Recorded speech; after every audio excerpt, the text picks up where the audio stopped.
Bonjour et bienvenue dans le cercle de méditation.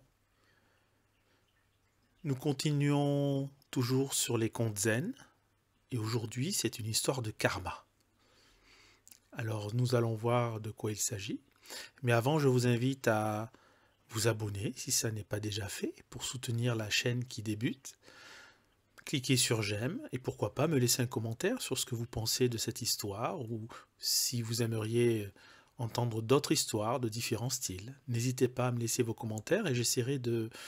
Bien sûr, j'y répondrai systématiquement et j'essaierai écoutez, de réaliser vos souhaits en ce qui concerne les méditations. Bon, écoutez, on se retrouve après l'introduction. Donc, à tout de suite. Bienvenue. Vous entrez dans le cercle de méditation Éric Bachet.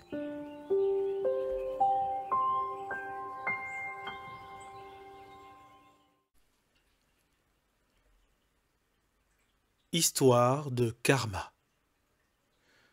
Il y a quelques 800 ans, le prince de la province de Kyushu, Kato Simon Shikanji, avait 2 femmes.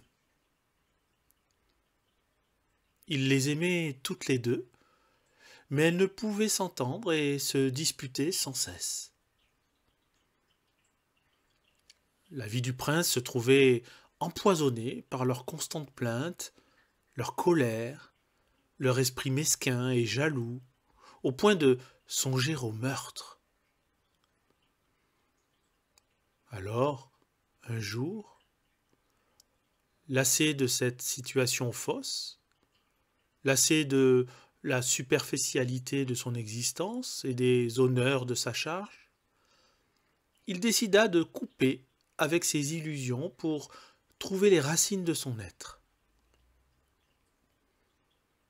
Il abandonna son riche palais et toutes ses possessions pour mener la vie simple du moine.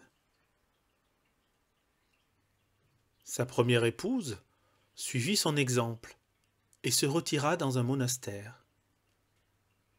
La seconde, dans les mois qui suivirent son brusque départ, mit au monde un très bel enfant, son fils.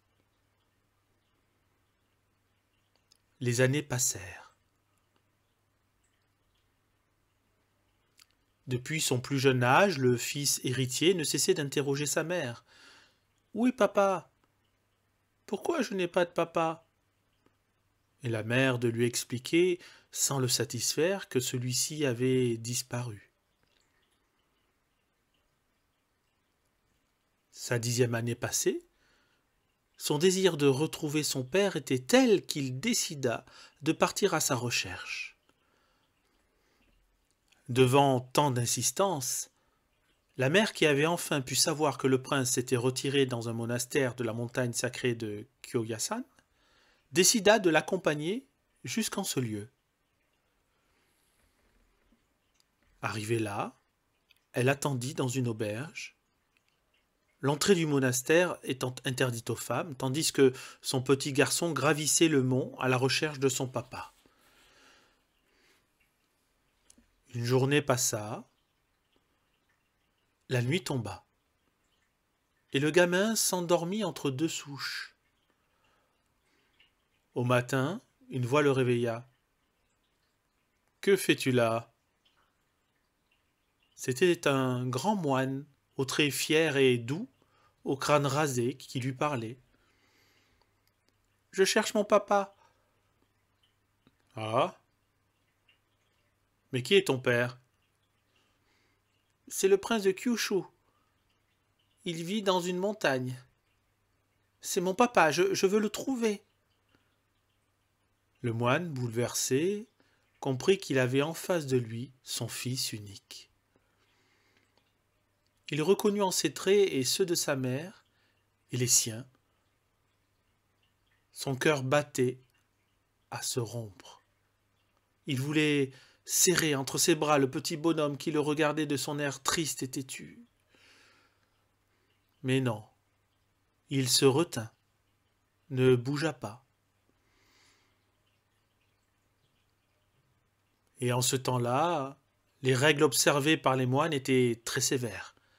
Quand un laïc décidait de prendre le bol, le bâton et de revêtir le kessa, il devait couper toute attache avec son existence antérieure, sous peine de rompre les cailles, les préceptes. Alors le moine dit brutalement au petit garçon: « Oui, ton père vivait ici, mais il est mort la semaine dernière. »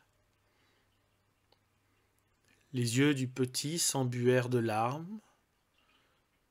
Il baissa la tête. Le moine déchiré ne savait que faire, pris entre le désir de serrer l'enfant dans ses bras et la volonté de ne pas enfreindre la règle de son ordre. Mais le petit leva la tête et dit: « Je veux aller prier sur sa tombe. Accompagnez-moi, s'il vous plaît. » Arrivé dans un endroit du cimetière, le moine montra une tombe sous un grand rocher, simple pierre gravée du nom d'un moine. « Voilà, c'est ici. » Le gamin se prosterna et pria longuement.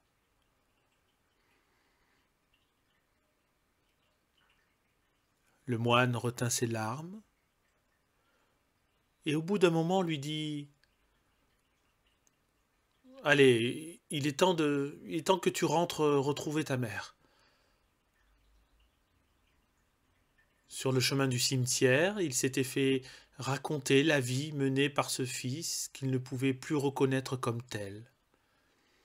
« Allez, viens, tu n'as jamais vu ton père. Il est mort, oublie-le. Deviens à présent un homme digne de ton héritage de prince. » Le gamin le suivit jusqu'au porche du temple et s'en retourna tristement par le chemin indiqué. Arrivé à l'auberge, il apprit que sa mère était décédée dans la nuit d'un brusque accès de fièvre. Fou de douleur, il s'en retourna avec son escorte à la ville voir sa tante chérie. Mais elle venait de mourir, touchée par l'épidémie. Alors le gamin vit l'univers s'effondrer autour de lui. Plus que jamais solitaire, rien ne l'attirait plus. Les aliments avaient goût de cendre, les paysages gracieux de son jardin n'éveillaient plus rien, et les plus douces musiques rendaient un son funèbre.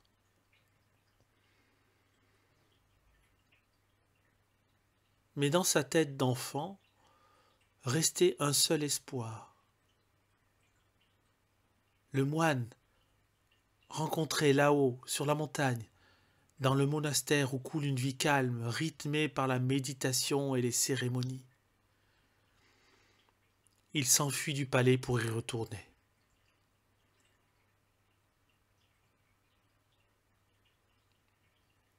Le moine, un jour, le vit apparaître dans la cour du temple.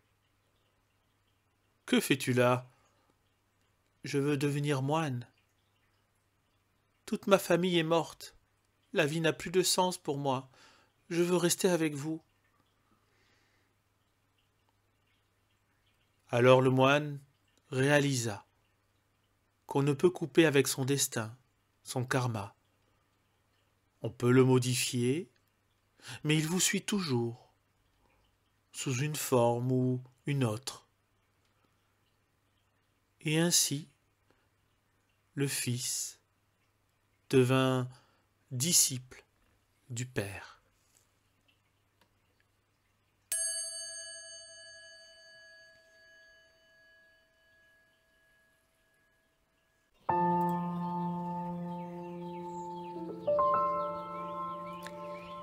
À présent,